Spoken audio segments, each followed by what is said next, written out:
What's up, guys? Today we are going to be doing Toy Story scary animation.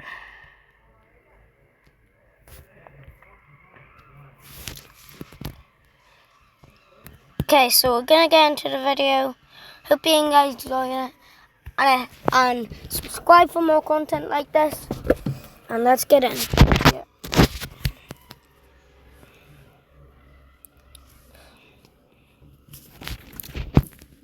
My mother died from a drug overdose, and I never met my father. Eventually, I was put into foster care, and at that time, I was 10 years old.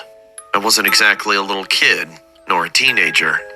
I was extremely awkward, and being a girl child with no guardian to look after had perks of its own. The state put me into a foster home located on the outskirts of the city. The house belonged to a woman named Mona, who was in her late 40s. She ran the foster home with 5 kids, including me. Her boyfriend often came to visit her. I never quite liked the guy. He had a very rough face. There was a huge scar on his cheek, which signified he must have been in a horrible fight, because that was nothing but a knife scar. Anyways, Mona seemed fond of that guy. Whenever he came, she used to dress and make up a lot. They used to go out and return late at night. Hold on. I'm just gonna rewind that to his face. To showing his face. Look at this man's face. He has like a cut on his face and if this is where I think it's going, this might be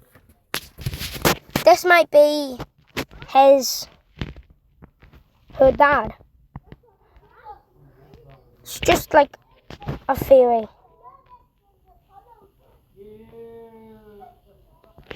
Maria. Her mother left her on the road and she was put into foster care by an NGO.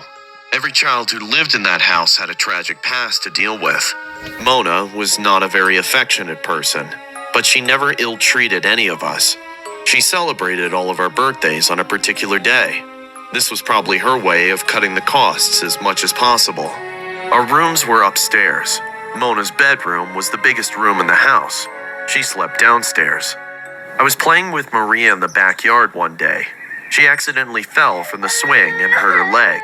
I went to call Mona and knocked on her bedroom door. As she opened I noticed multicolored wallpaper stuck on the walls of her entire room. There were flowers and butterflies printed on them. I stood in awe seeing the grandeur of the room. Her room seemed like a different world altogether because of those vibrant wallpapers. She went to get Maria, but I stood there and kept looking around. Mona got busy with Maria in the living room. I was taking a close look at the wallpaper when suddenly a woman whispered in my ear, "Help me." I jumped back immediately out of shock. I looked around, but I was the only one standing in that room at the moment. I didn't understand. Was it all my imagination, or did I really hear a woman's voice? "Hello? Is there anybody here?"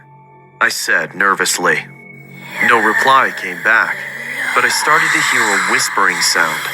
I concentrated on the sound and figured out it was coming from the bedroom wall right in front of me. I got closer and placed my ear on the wall. "What are you doing?" I turned around and saw Mona standing there and looking at me with a surprised face. Nothing. I was just watching the wallpaper. You have a beautiful room, Mona," I said. "Well, thank you, sweetheart. Come on, let's go. It's time for lunch," she replied. Without wasting a single second more, I left the room with a very awkward face. I knew she saw me leaning on the wall and listening, like a crazy person. A few months passed. 2 kids got adopted, and it was only the 3 of us left in that house. Maria, a boy named Tony, and myself. Tony was younger than us, hence he always listened to us. One day, Mona was working in the kitchen when suddenly a leak took place under the kitchen sink. She called Marco for help. Marco came and started to check out the leak on the pipeline. I was sitting at the kitchen table and watching him work. I think there's a screw that needs to be tightened." Shoot, I don't have a wrench," Marco said. I think there's one in the basement, Mona replied. None of the kids liked to go to the basement, as it was dark and dingy. But Mona was busy and Marco was working as well, so I volunteered. I switched on the basement light and slowly went down the stairs. The basement had a funky smell, probably because it had no window or... Always with these people investigating. Always. They investigate, they see something scary, they run up or fight the thing. They tell them no one's there. It's just all the same. Vent, as such to let the air flow. On the right corner stood a wooden shelf. I saw the wrench sitting on the shelf. I walked to pick it up just when I noticed a big trunk in the left corner. I thought that there might be toys or something exciting in there. But as I got closer to the trunk, I noticed it was sealed with a metal lock. There's nothing but junk in it. My eyes followed the voice, and I saw Marco coming down the stairs of the basement. Then why is it locked? I asked curiously. Marco watched me for a moment, and then walked to the shelf and picked up the wrench. Come on, let's go. We got what we were looking for, he said. I came out of the basement and he locked the door behind me. I'm not sure, but since that day I started to realize that there was something wrong with this place. At night I could hear voices running through the halls, but the more I tried to listen, the more they faded away. One night, I got up from my bed hearing a quarrel downstairs. I tiptoed from my room and peeked from upstairs. I saw Mona and Marco were having a serious argument, but they were speaking in a rough, low voice. What are you saying? Are you out of your mind? Look, I'm telling you, this kid will get us in trouble. Don't talk like an idiot. She's just a dumb kid. She'll never be able to guess the truth. She asked me what was in the trunk today. We have to get rid of it. Oh, come on. Did you chicken out because of a kid? Don't you remember how fooled the cops in California were? Listen, darling, there's nothing to worry about, okay? Just relax. I will keep the basement locked at all times from now on. Happy? Yeah, that'll be better. I'll look for a place to get rid of the trunk soon. They went to their bedroom and I returned to my bed. What could be inside of that trunk? I kept thinking. From that day, Mona always kept the basement door locked, but they couldn't keep the mystery hidden for long. It was a Saturday night. Mona and Marco were out. Tony, Maria, and I were watching TV in the living room. Hey, let's play hide and seek, Maria suddenly said. Tony and I agreed, and we started the game. After a few turns of play, it was my turn to find everyone. Ready or not, here I come. I rushed upstairs and started to look for Maria. I easily managed to find Tony as he hid under the bed, but Maria was nowhere to be found. I realized that she might have hidden downstairs. I rushed downstairs, and after checking the entire living room, the only place left to hide was Mona's bedroom, because the basement was already locked.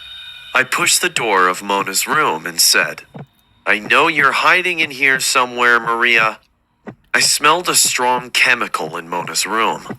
The odor was coming from the walls. She sprayed something on the wallpaper, which made her room smell like hospital cabins. And it became sure that there was a weird liquid applied all over. Suddenly, Maria came out of Mona's cupboard and tried to play a scary prank on me. As she went to grab my neck from behind, I turned around and skillfully dodged her, which resulted in her stumbling upon the wall. As soon as she fell onto the soggy wallpaper, she accidentally tore it, creating a hole. Hundreds of ants and spiders started to crawl out from that hole. It was clear that these insects lived underneath the wallpaper. We were absolutely terrified and came out of the house crying in fear. Our next-door neighbor, Mr. Stewart, came rushing to our house. He got inside Mona's room, and don't know why he immediately called the cops. Within 15 to 20 minutes, the cop cars came, and we saw Mr. Stewart telling them something with a fearful face. The cops broke into the basement, and a horrible truth moved us all. Mona and Marco were none other than convicted murderers who robbed and killed people in California. They murdered around 6 to 7 people, and magically found a way to hide the corpses. They escaped from California and came here to live in disguise. But the cops found out that the bones of those victims were kept in that trunk. They would never have been able to discover what happened to the victim's whole body, if not for the day that Maria scratched those wallpapers accidentally. Yes, Mona and Marco skinned their victims and turned their skin into house wallpaper. But they were no professionals, hence they couldn't preserve the skin properly, which attracted insects. They were trying to drive the insects away by using chemicals, but they couldn't hide their grotesque crime. When the cops handcuffed Marco and Mona, I was standing at the house porch with Mariah and Tony. While walking towards the cop car, Marco looked at me and then to Mona. "I told you that kid would get us in trouble. I should have choked that bitch right in her sleep that day." I still can't forget his blood-red eyes when he said how much he wanted to kill me that night. Now it all makes sense to me. That woman's voice from the wall. Those whispers running around the house. But I can't tell these to anyone. I know that no one will believe me. I'm just lucky that I didn't end up in their trunk, or as wallpaper on their wall.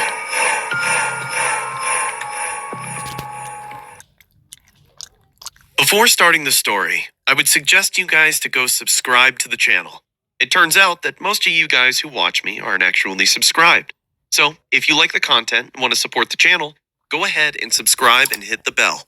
It's free, and you can always change your mind later. I am a foster mom. I've been running this small foster home for 6 years now. I grew up as an orphan, hence I feel bad for every kid who is left to live without parental care. A friend of mine runs an NGO that helps these foster kids to get adopted to a loving, caring family at times. My name is Michelle, and this is a story of a new kid whom I just took under foster care. It was a Tuesday morning. I was making breakfast for my other kid, a 9-year-old girl who is also under my shelter. I was busy making pancakes when Jenny said from the other room, "Mommy, your phone is ringing. Someone's calling you." I realized I left my mobile in a hurry in the bedroom, so I ran to get it. I was late, hence the call got disconnected before I could pick up. When I returned, I saw Jenny was all dressed to leave for school and waiting for breakfast. I quickly served her the pancake. "Here you go, Jenny. I made your favorite." She smiled and started to eat them. 10 minutes later, her school bus arrived. I walked her to the bus and she waved me goodbye. I was about to enter when my phone rang again. Okay. This time, I rushed to pick it up. It was my friend Kate, who runs the NGO. "Hey, Kate, sorry I couldn't take your call earlier. Jenny just left for school." Okay. "No problem.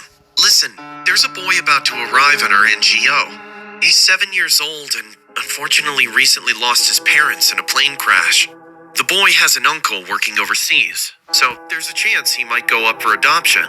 But until that happens, I want you to take care of him.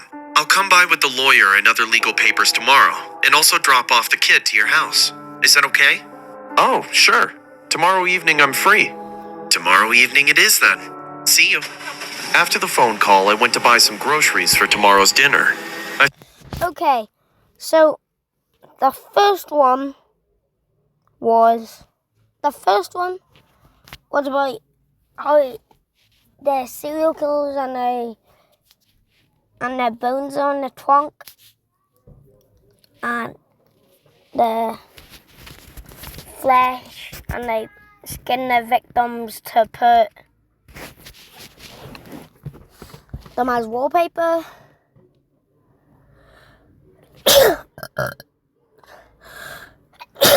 I'm sorry. And this one, I don't know, maybe it's the kid. Maybe he died too, and it was a spirit. So yeah. Okay, so I'm gonna start the video again. Hope you enjoy this video, and yeah.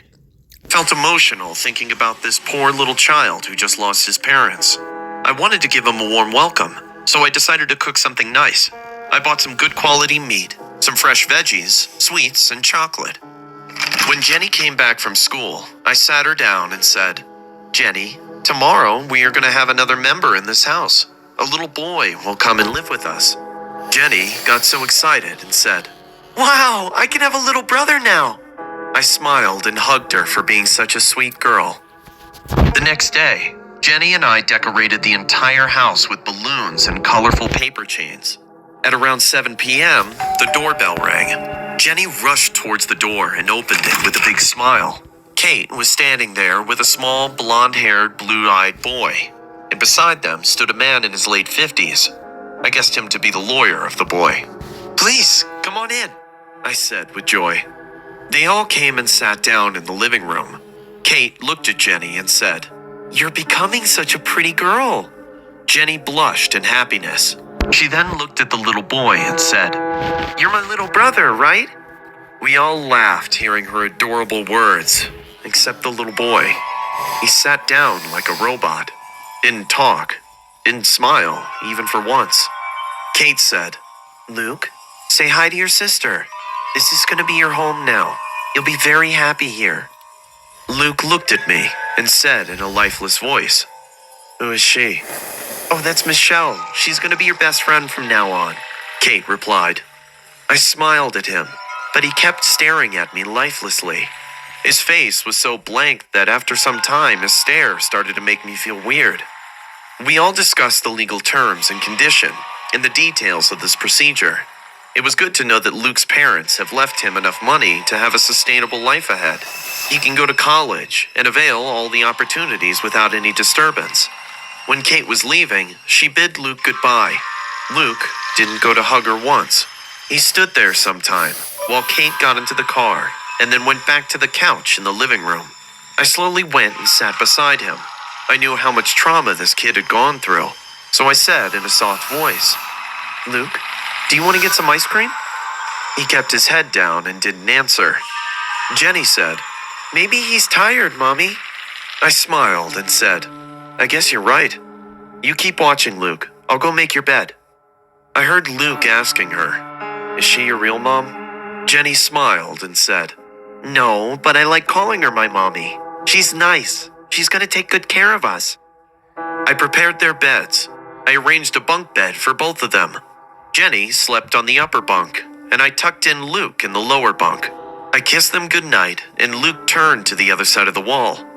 I went to my room and lied down in the bed. I don't remember the exact time, but I woke up with a strange feeling. With my sleepy eyes, I saw Luke standing right in front of me and breathing heavily. The entire room was in complete darkness. I thought he might be feeling sick, so I turned on the bedside lamp and almost screamed in fear. Luke was standing there, looking at me, except his eyeballs were pale white. I don't know how, but his eyes were turned upside down, revealing the pale white part. I spoke in a fumbled voice. "Luke? What happened to you?" He blinked once. "My mom is calling me. She's waiting for me in that blue house. My mom. She keeps calling for me." I picked him up from the ground, shouting, "Jenny! Jenny!" Jenny came running. "What happened, Mommy?" "Calling Kate right now. Please, just call her." Jenny called Kate, but she didn't answer the call. I put Luke on the bed. I got so scared that I couldn't sleep the entire night. Jenny also remained awake with me the whole time. The next morning, when Luke woke up, I asked him, "Do you remember what happened last night?" Luke stared at me, not saying a word. Kate came to see him within some hours after receiving my message. She sat him down and said, "Luke, sweetie, you have to understand that your mom and dad are in heaven now. They're watching you from there. Unfortunately, they can't come here." She wasn't my real mom. We were all shocked to hear this little boy say such a weird thing. Kate and I exchanged a surprised look. "Sweetie, what are you saying? She was your mom. She loved you." "My mom is in that blue house. She's waiting for me there. Can you please take me there?" None of us was getting what was going on with this child. Out of curiosity, I asked, "Do you know where this blue house is?" Luke replied, "Yeah, I can take you there." What happened next was beyond our expectation. Kate and I thought the best way to help this child would be to do what he says. He probably wants us to go outside. Children can do weird things for weird reasons sometimes. So, we all hopped into my car and I started the engine. Luke sat right beside me and said, "Take the first left." What? Trust me, guys, he gave me directions like an adult for at least half an hour. So, And beyond our imagination, after taking the last right turn, we came near a huge lake. On the side of that lake stood a small wooden blue house. We got out of the car and walked towards the main door. Kate knocked on the door twice. We heard slow footsteps inside the house. Within a few seconds, an old woman opened the door. She looked quite like my granny. With surprised eyes, she noticed all of us and said, "Who are you all? Did you make my favorite bread pudding, Mama?" The old woman immediately looked at him and started to sob terribly. She hugged him to her chest and kept crying for hours. We came to know that later, the woman had a son who was in the army. The son often came during holidays to visit her. One morning, she got the news from the army general that her son died like a hero in the war 2 days earlier. His name was Sam. Sam died on the 21st of December, on the same day Luke was born. It might seem like a weird coincidence, but every time Sam came to visit his mom, the first thing he would say was, "Did you make my favorite bread pudding, Mama?" and hug the poor old woman. Luke roamed around the house, telling us very unnatural details, which only a member of that house could know. And the even more terrifying thing is that the old woman showed us her son's childhood picture. It was none other than Luke. story 3. This When is I was the last younger, story. I wanted kids more than anything else in the world. But when I discovered I would never be able to carry children of my own, I decided to be a foster parent. My husband was happy to do this with me, since alternative methods of having our own children were well out of our affordable range. We fostered children for years, and though every child has had their own issues and challenges, I've loved them all. There was one child we took in that was different, though. The last child we ever provided a temporary home for. Simon wasn't immediately different than the other children we had cared for, but there was always something off-putting about him. He was quiet, withdrawn almost.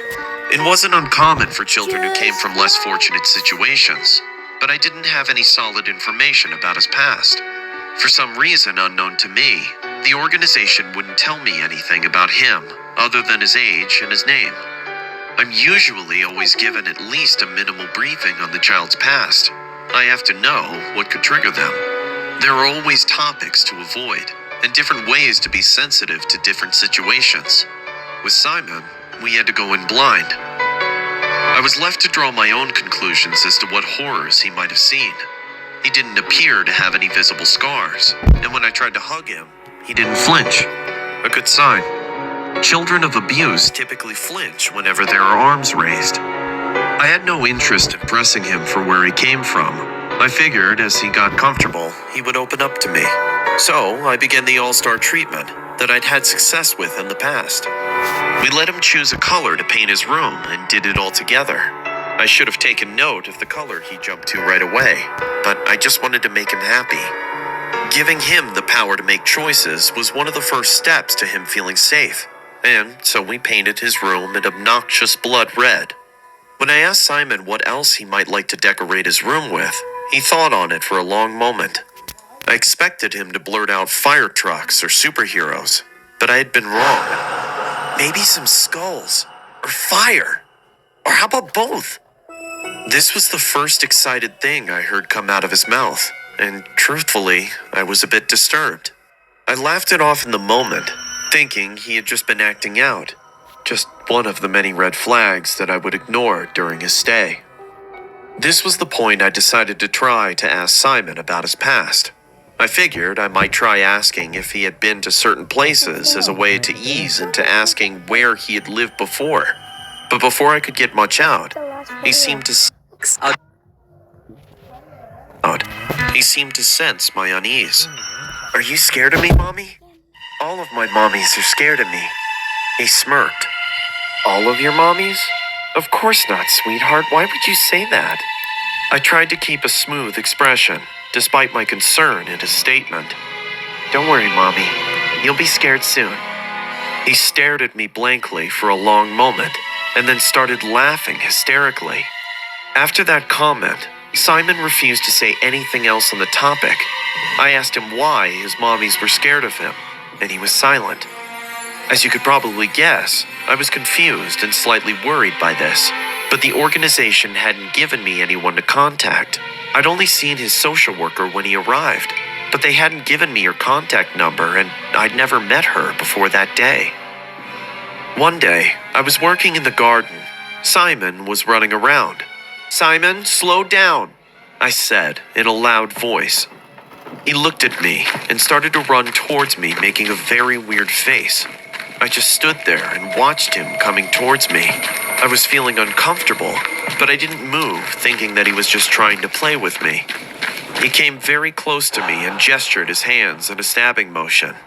I said, "What are you trying to do?"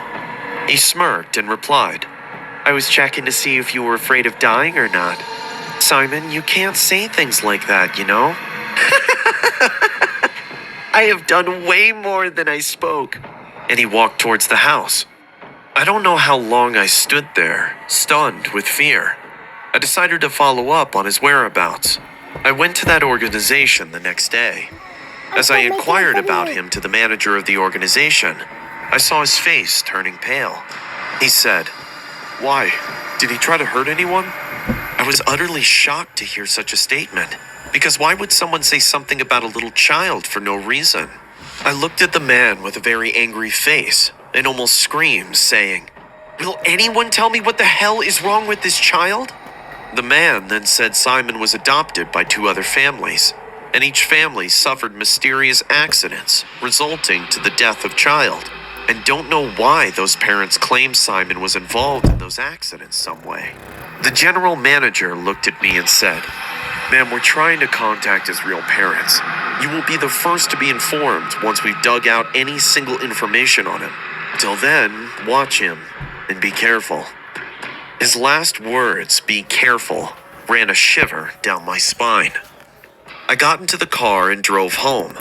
The moment I stepped inside the house, I received the shock of my life. Simon was sitting on the floor, holding my other foster child, Carrie, by her neck. He placed a sharp knife on her neck and stared at me with hatred and disgust. "Simon, what are you doing? This is dangerous. Let her go." Carrie kept sobbing out of fear. I walked closer to him, just when, "Don't try and come closer, or I'll cut her open." Words like that coming from a child is definitely not something one is used to hearing. I realized that the only way to stop him from doing something crazy is to calm him down with my words. "Baby, let her go. Mommy is here to take care of you. You don't want to do this, Simon." "Really? If you wanted to take care of me, then why did you go back to the organization? Carrie told me you went there to find my real parents. I don't want my real parents. I don't have any real parents. They are all dead." My body was numb in fear. "What are you saying, Simon? What happened to your parents?" "I burned the house down while they slept. I still recall their screams and cherish those memories." Suddenly, my eyes went to the glass window, and I saw my husband standing there and gesturing me to keep calm. I realized that he probably had called the cops by now. All we had to do was save Carrie from Simon. That way he couldn't hurt him. I started to sob. "Simon, baby, please let her go. We can all be a family. I love you. Daddy loves you. Why are you doing this? Daddy doesn't love me, but I thought you really did. But you broke my trust, and now here's your punishment for that." He lifted the knife, aiming at Carrie's throat. I jumped. "No!" I ended up guarding Carrie with my hand, but before I could pull her out from Simon's grasp, he slashed my arm. Ah! My husband bolted inside and unarmed Simon immediately. Simon was screaming like a hungry wolf, and his eyes were burning like hellfire. My husband held him tightly so that he couldn't do anything or hurt anyone. The cops finally came and took Simon to a correctional facility. What? This experience is why Simon was the last foster child we ever raised. I couldn't face the thought of caring for another murderous child. He has no recollection of the darkness he held. He still loves his home with us. The last raised. I couldn't face the thought of caring. That was it. So, peace out, guys.